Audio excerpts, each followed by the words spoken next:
structures. Mr. Ball was wondering what it would be like to break some of those skulls and peer inside. But Brian thought that would be indulgent, not to mention impolite. He passed a group of market traders, many of whom were selling old books and pamphlets on science and philosophy. One stall sold art that consisted of framed quotations, presumably by famous intellectuals. Payment was in a currency called infos. Brian recognized that the coinage was a type of microdisc for data storage. Information was undeniably king on Magnox. The place made Brian feel restless. All these little lives, trading in little facts to better enlighten themselves. Really, what was the point in gathering so much knowledge when life could end at any moment? Mr. Ball was itching to cause some havoc. Whether that would be for the greater good or bad, well, Brian wondered if he had a proper choice in the matter. If his recent travels with the doctor had proved anything, it was that random chaos liked to win, and always fought back. But the further Brian wandered from the Chronicon district, with its tidy streets and trickling canals, the more he discovered the real Magnox. Away from the center, the impressive head shapes of the local population became more subtle, less pronounced. And while the information-obsessed market stalls gave way to more essential wares, fruit, vegetables, breads, they still enticed customers by offering free books, pamphlets, and even verbal information to gain a competitive advantage. Brian felt more at ease here, but Mr. Ball still twitched. As the streets closed in, the calls of the market traders faded to distant echoes. Here the sandstone buildings were less brushed and gleaming, more aged and crumbling. There was an elitism to this planet, and it centered on the Chronicon.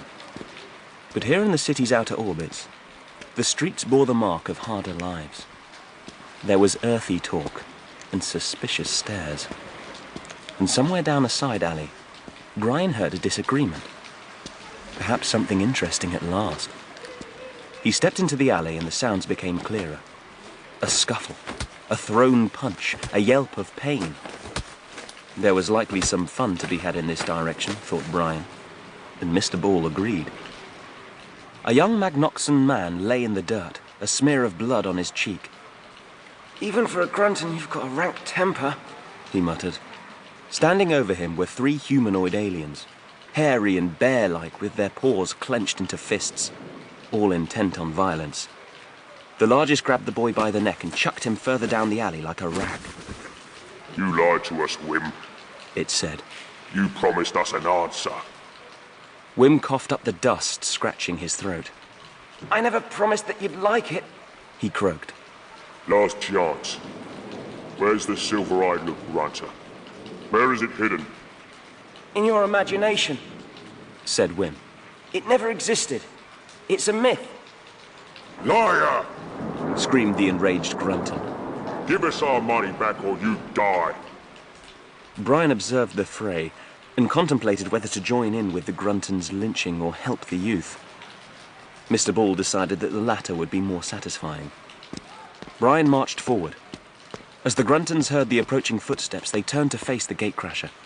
But before they could react, Brian pirouetted expertly between the three and let Mr. Ball stroke their brows with a deadly crackle of electricity. The gruntons hit the ground with deadweight thuds. Brian sensed to Mr. Ball's disappointment that it was over all too soon, although there was still another possible victim to be had. Wim got to his feet. He was barely an adult, but displayed a burden of hardship in his sunken eyes. Unlike the more elite Magnoxans, his cranium had hardly expanded, with only a cluster of bumps and ridges protruding. He looked tense, and Brian recognized the stance. He was wavering between fight or flight. The boy obviously wondered if he was about to die. Thank you," said the youth. "My name's Wim." "I am Brian," said the Ood, still holding the translation sphere outstretched.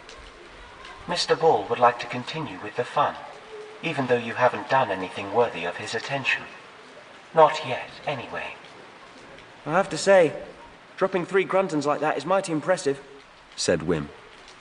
"Say you don't kill me, and I buy you a drink? To repay you?" "That would be agreeable," said Brian, and he retracted the sphere.